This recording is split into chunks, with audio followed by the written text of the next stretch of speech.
there was a picture of workmen Yes, putting up a giant highway reflector sign I saw that that. officially designated as Yeah. Alligator. Alligator Alcatraz. I was sickened when I saw that. It's actually called Alligator Alcatraz. Right. It's on the road signs. Yeah, it's not like the Central Florida migration detention facility or something No. bureaucratic sounding. I mean, this is what happens when children run the government, basically. It's like a bunch of little, like over caffeinated little boys who are having a great time. And they're loving it. They're having such a good time. Hey, let me add something too. My best friend from high school called me the other day, and he called several times, which is unusual. When he called the first couple times, I was just so busy I couldn't pick up. So he called me several times. And he lives in very, very rural northern Pennsylvania, right near the New York border. There's nothing up there. The last time I went to see him, I saw a bear and I saw a family of porcupines. I've never seen a porcupine before. Oh, porcupines are cool. Yeah. And they're big. Yeah. They're friggin' big. They're like bigger than dogs. Oh, yeah. They can be big. So he called me to say that his wife has been unemployed for 16 months. The company where she worked for years and years went out of business. So she's unemployed for 16 months. And he wanted to tell me that she had accepted a job and that he hoped I wasn't offended by it. I said, what are you talking about? And he said, well, she took a job with the Geo Corporation. And I said, oh, Gary, it's the world's largest private prison company. I said, oh, Gary. And he's like, I know, but she hasn't worked in 16 months. And I said, no. I've been there. I've been unemployed. God bless. Yeah. Whatever you guys need to do to make a living. Don't worry about John's position on the Geo Corporation. But importantly, he went on to say they hired her to be a senior HR person. She's done HR for 40-something years. And the reason that they're expanding in far northernmost Pennsylvania is because they are opening migrant detention facilities all over America. It's not just in Texas and Arizona and the California desert and Alligator Alcatraz. It's 3 new prison facilities in Pennsylvania. So this is not just an election ploy, No, this is the prison industrial complex. That's exactly what it is. They are deadly serious about scooping up as many people as they possibly can, incarcerating them, and then throwing them out. And we should probably also mention this situation with South Sudan. Right. Oh, we absolutely do. And before we do, just I want to parenthetically mention Pennsylvania ought to know better, considering they had that massive scandal where the judge was a juvenile justice judge. That's right. Was funneling kids into a for-profit prison just to make money kickbacks. And for kickbacks. Yeah. He sold in prison. He sold children into bondage. Yeah. And Joe Biden is innocent of not having committed the crime at all. That's right. And Joe Biden pardoned him.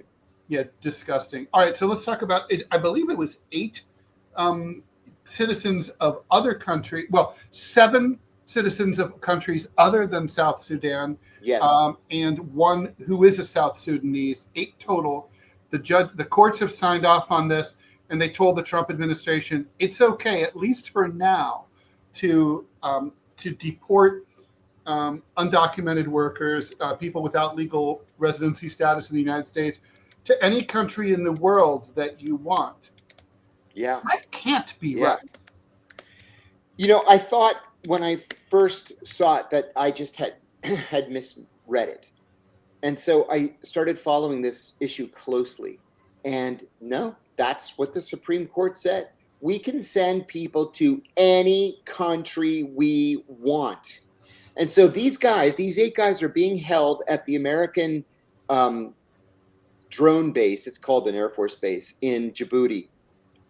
They're all locked up there pending expulsion to other countries.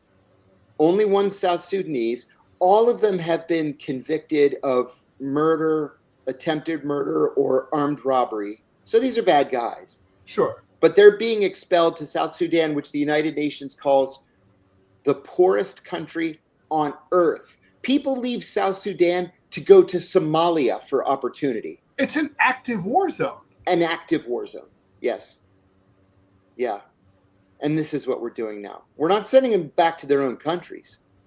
We're just putting them on a one-way flight to South Sudan, kick them off the plane and say, good luck.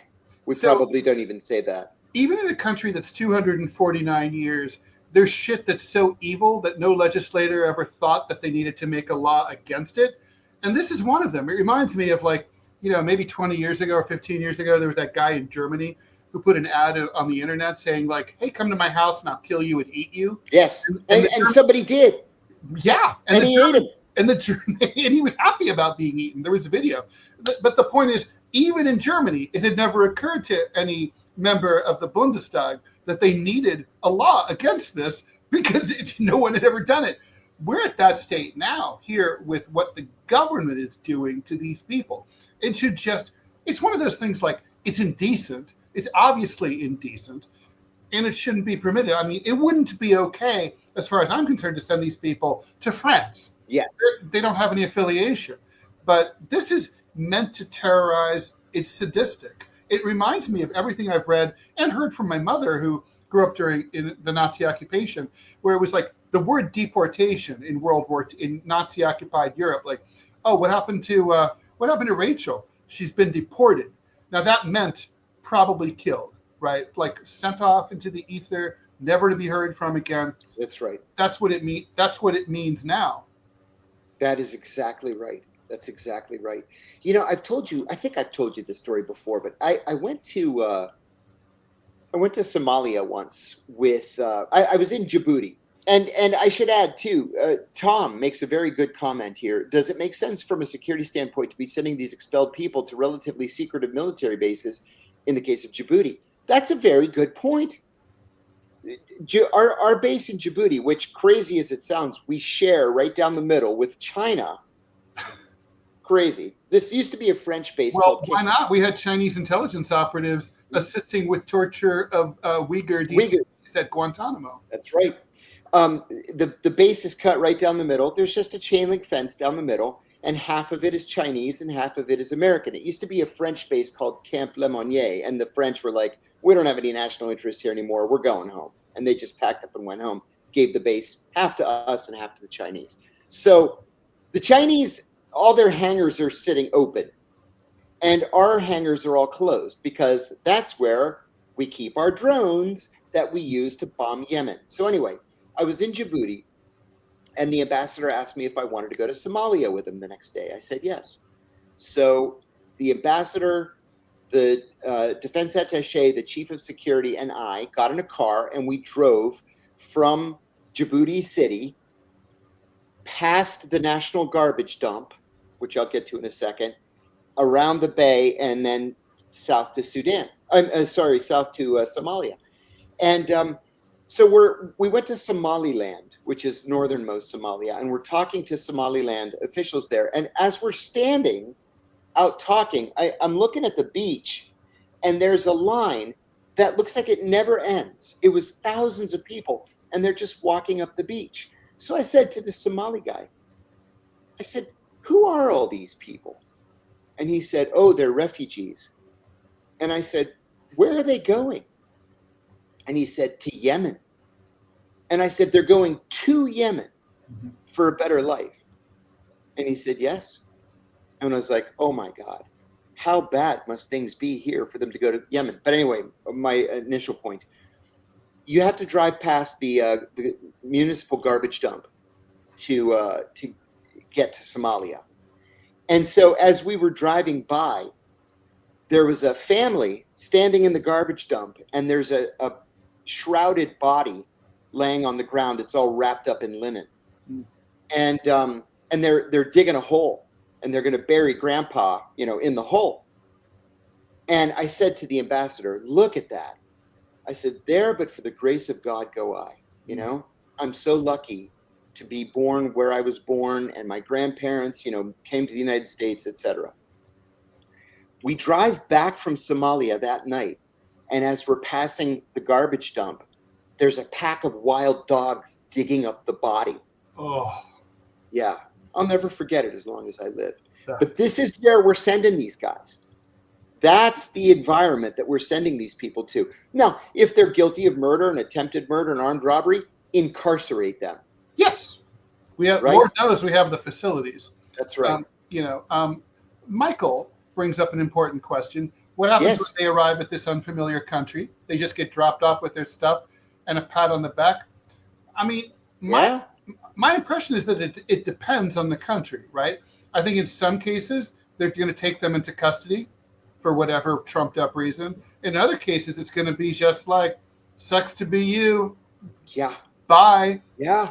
I mean, Right. that happened. I read a really bizarre article about during the Obama years, some like young Cambodians had been brought with their parents to the United States, and Obama deported them back to Cambodia. They hadn't been, in many cases, to Cambodia since they were babies, so they didn't speak Khmer. They'd never been to Cambodia. Within their memories, and the Cambodian government didn't know what to do with them. They were homeless. They're living outside. It's a poor country. The government doesn't have a lot of resources.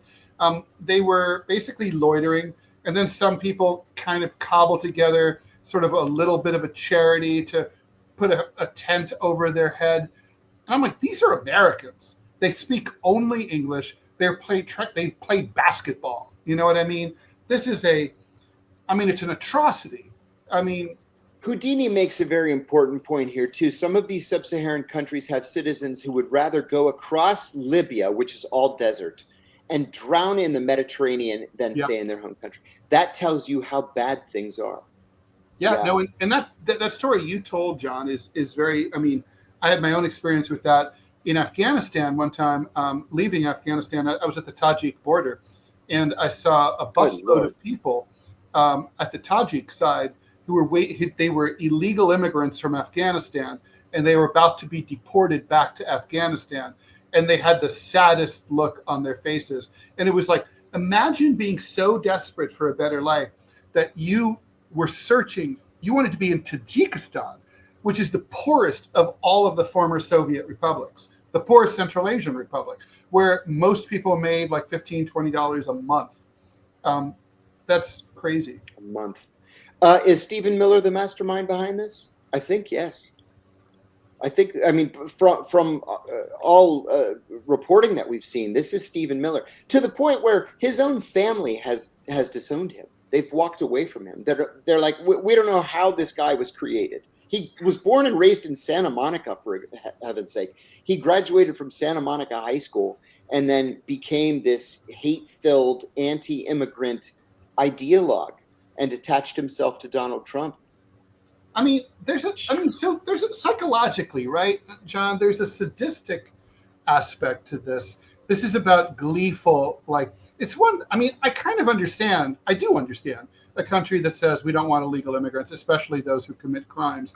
But the gleeful sadism of it. Yes. How well does that, Democrats clearly don't care about these people, but are Republican voters actually happy about this? Do you think that they're like, or they just don't really think about it, that's great. I think they probably don't think about it. And I keep coming back to that hilarious news story about this woman in Indianapolis. I think we've talked about this. This woman and her husband in Indianapolis, they have a wildly successful steakhouse. And her husband came to the United States from Mexico 35 years ago, never legalized, but went into business, got married, paid his taxes, made tons of money, got scooped up by immigration and deported to Mexico.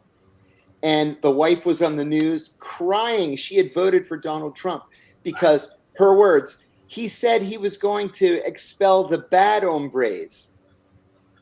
Well, I don't remember him saying the bad hombres. He may have, but I remember him saying he was going to scoop up the illegals. Mm-hmm. Yeah. And that's exactly what he did.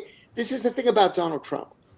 Donald Trump has done exactly what he told us he was going to do. True. Take the man at his word. He keeps his promises. Yes, he does.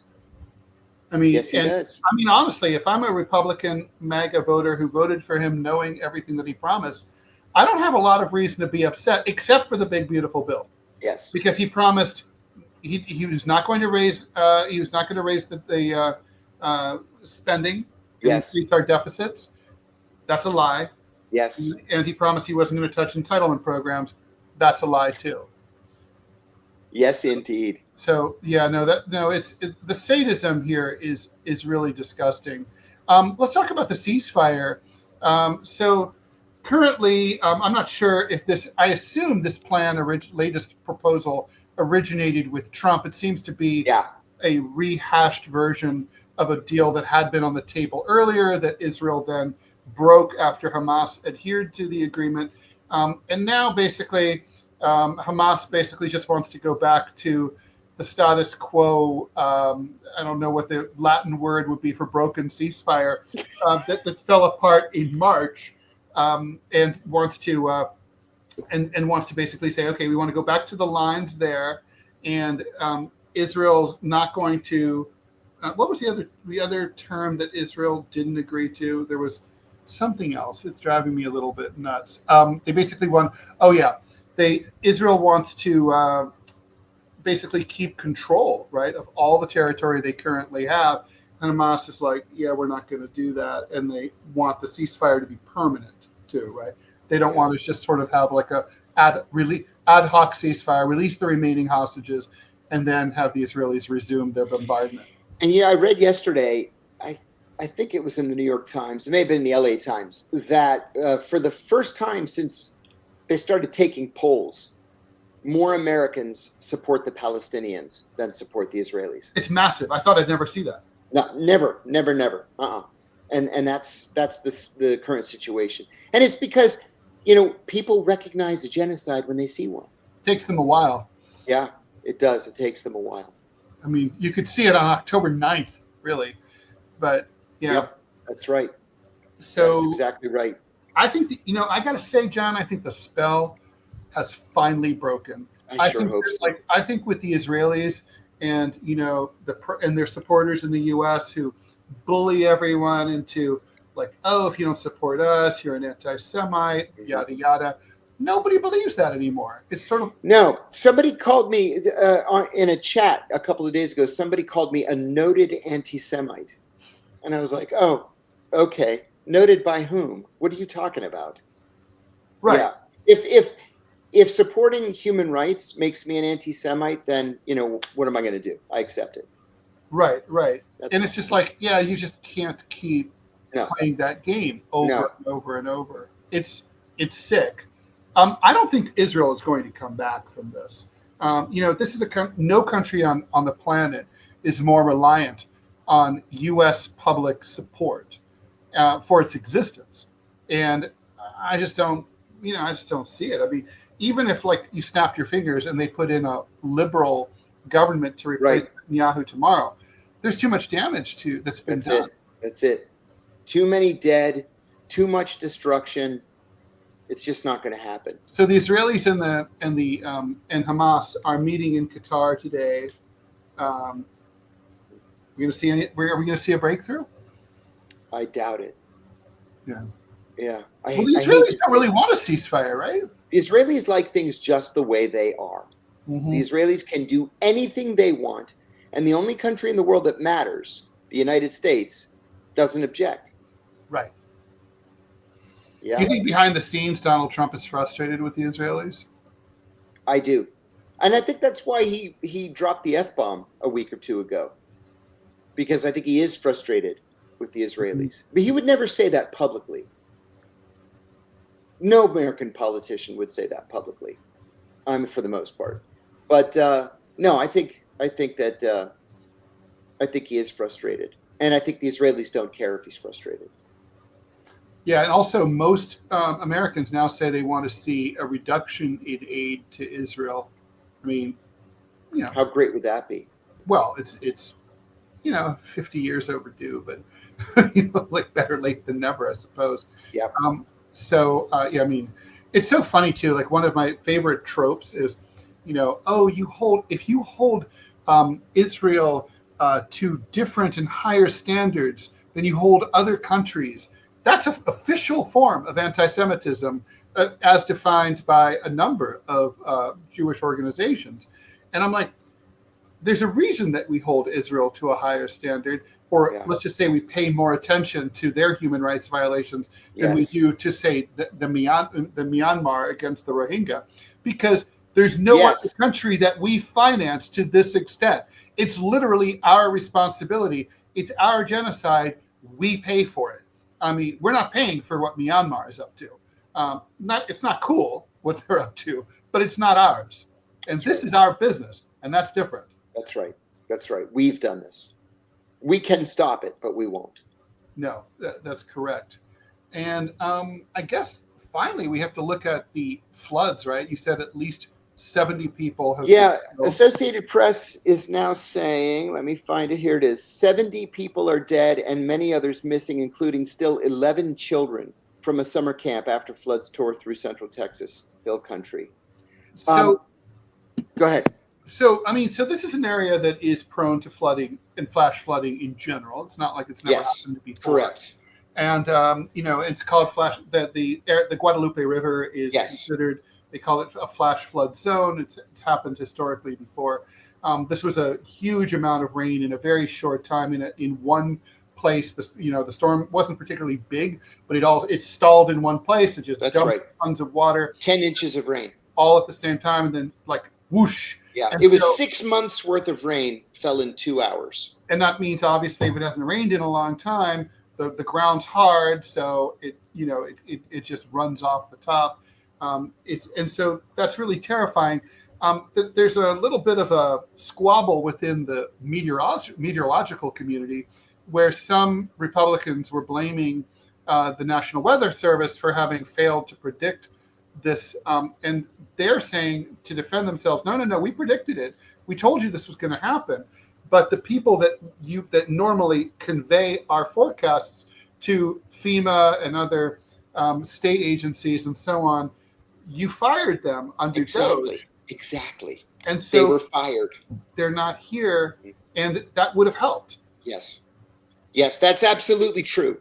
They were fired under Doge, and I'm going to go a little bit farther than that, or deeper, or further, whichever is. I think it's further. Anyway,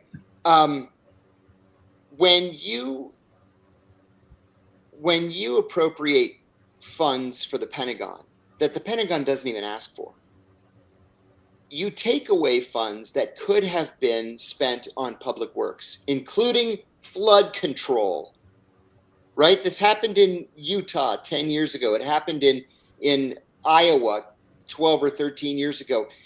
When you would rather buy another B-2 bomber or 3 or 4 more F-35s instead of to create flood control mechanisms along these rivers that are going to flood, and then you're shocked that people die, then that's on you. That's on our leadership. And that's what we saw here. These people died unnecessarily.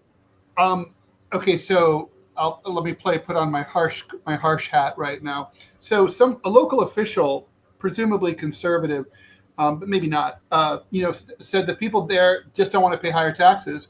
They could have local and state officials handle this, but they don't want to hire them. They don't want to pay for the resources, and therefore this is just going to keep happening. That's an op-ed right there, Ted. I might write that today. Is that fair? Is that victim blaming? Or to me, this is why. I do think even if that's true, this is the case for federal government. Absolutely. Sometimes local municipalities don't know what's good for them, and they need a little bit of the big great white father from Washington to weigh in and tell them what's what. Yep, that's exactly right.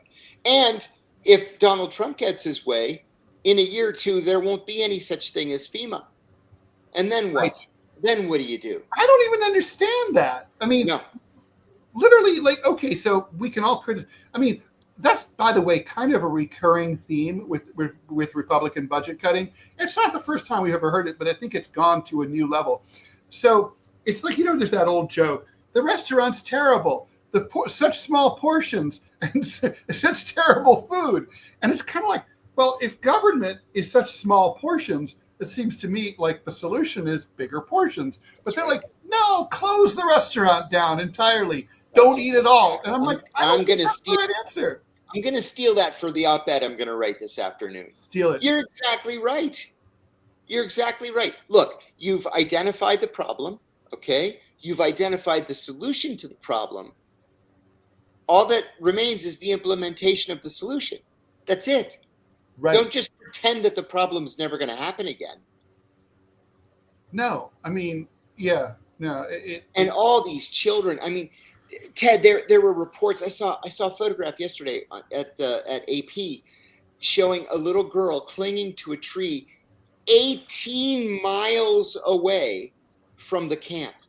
She was swimming by this river 18 miles and was found clinging to a tree. She survived. These were little kids, like from 9 to 12, we're talking about. And they were just slaughtered. Yeah, I mean, look, these things do happen. They do happen fast. But if you know the weather, I mean, that's why we have radar. That's it. That's right. I mean, and this is not new technology. I mean, we all have it on our phones, for heaven's sake. You can watch the storm coming at you. Right, right. Although, I don't know, you've probably seen it too. When I've been in places like Texas, man, when the storms come in, like it's nothing like it. I mean, we rarely have storms that intense in the Northeast. Yeah, there's not rarely. There's not that much energy in the atmosphere. No. The rain comes down like sheets. The massive lightning strikes. And then it passes. Yeah. But down south, it's different. Like I said, 6 months worth of rain in 2 hours. It's just crazy. Yeah. That's a gorgeous icon. Wow. Rebellious rainbow unicorn. Good for you. Have a good icon. Must. Wow. Yeah. Yellow banana says Texan here can confirm the storms here are next level. Yeah, no, I've always found it incredibly impressive and crazy. It's like, plus, what they say in the desert, right? Like, not that all of Texas is desert, but hardly. But, they say, how do you die in the desert, right? Thirst or drowning from like a flash flood that might not even be visible, right? You could be a clear blue sky, and over the horizon, there could be a thunderstorm that dumps a whole bunch of water, and suddenly you're in a wadi. It rushes. Yeah, that's right. That's right. I went to Petra, the ancient city of Petra in southern Jordan. Wadi Rum. Years and years. Yeah, that's right. Wadi Rum. It was before the peace treaty, so we were literally the only two people in the whole place. And as we were going in, a Jordanian guy told us to beware of flash floods. I said, it's a beautiful blue sky. He said, it doesn't matter. Watch out for flash floods. Yeah, that's exactly right. Yeah. So, I mean, I always wondered, I think the theme here is, Trump is basically Reagan redux. Yeah. I would have never thought that, but that's where we are. Do you think the Democratic Party ascended under Bill Clinton as a response to Reaganism or as an evolution from Reagan? Oh, no, that's a good question. I think it's an evolution. I think Reagan pushed us so far to the right that the whole country moved to the right. Remember, the Democrats were determined to never allow a George McGovern ever to win a presidential nomination ever again. Right. And so they stacked the deck with superdelegates. Mm-hmm. And so I think the whole body politic of the country moved to the right. And here we are. There's nothing liberal about Hakeem Jeffries. No. He's no progressive, for example. Right? I don't care what his race happens to be. No, he's a Clinton Democrat. Yeah. And that's not a leftist. No way. It does look like the Democrats we have now will continue to do the same thing. It's not like when the Republicans come in, they strive to undo all of the works of the previous Democratic administration. Yes. But the Democrats don't do that. If and when President Newsom or whoever comes in, they're not going to unwind the big beautiful bill. They're not going to restore the cuts to the National Weather Service. They're not going to cut the Pentagon budget. Nope. Because then nobody ever does. They'd look weak on national security. Yeah, exactly. Not to mention those are their contributors. Exactly. Those are their contributors. Yeah. Uh-huh. Beautiful. Nice country we have. Yeah. 4th of July weekend's over. We don't have to be told, but next year is the big 250. People forget that. I can't. The last one, the bicentennial, was under the not so exciting administration of Gerald R. Ford. Yeah. And now Donald Trump. I mean, it is truly a cruel joke that he gets to be at the helm for the what is it? The bisesquicentennial. Bisesquicentennial, yes. Well, that just rolls off the tongue. Bisesquicentennial, yes. It rolls off the tongue. There's already an ugly logo for it. At least the bicentennial had a nice logo, I thought. Very 70s, but well designed. Yes, this one's like, indeed. You look at this one, it looks like it came out of a clip art factory. It probably did. It's foul. All right, so are we sufficiently deprogrammed? I think so. Good to talk to everybody. Thanks for all those outstanding comments. I get a lot out of that. Thank you. Indeed. We always appreciate the comments and the questions. We have the best. And the donations. Thank you. Thank you very much for that. Yeah, thank you so much for that. So we will be back Wednesday, 5 p.m. Eastern Time, here on DeProgram with John Kiriakou and me, Ted Rall. Thank you so much for watching and listening. Please like, follow, and subscribe to the show. Tell your friends. We just passed 2,000 subscribers on YouTube. We're very happy about that. And thank you to thank you. Buscaro21. I'm sorry to mispronounce your name. Do you think Democrats keep track of all the damage Trump is doing, or do you think they keep playing identity politics? B. Yes, B. Strongly. Yeah. Yes. That's their way. And thanks for the $5 donation. Much appreciated. Thank you. All right, everyone. We're going to see you in a few days. Have a great remainder of your weekend. Thanks for sharing some part of it with us. Take care. Bye, everybody.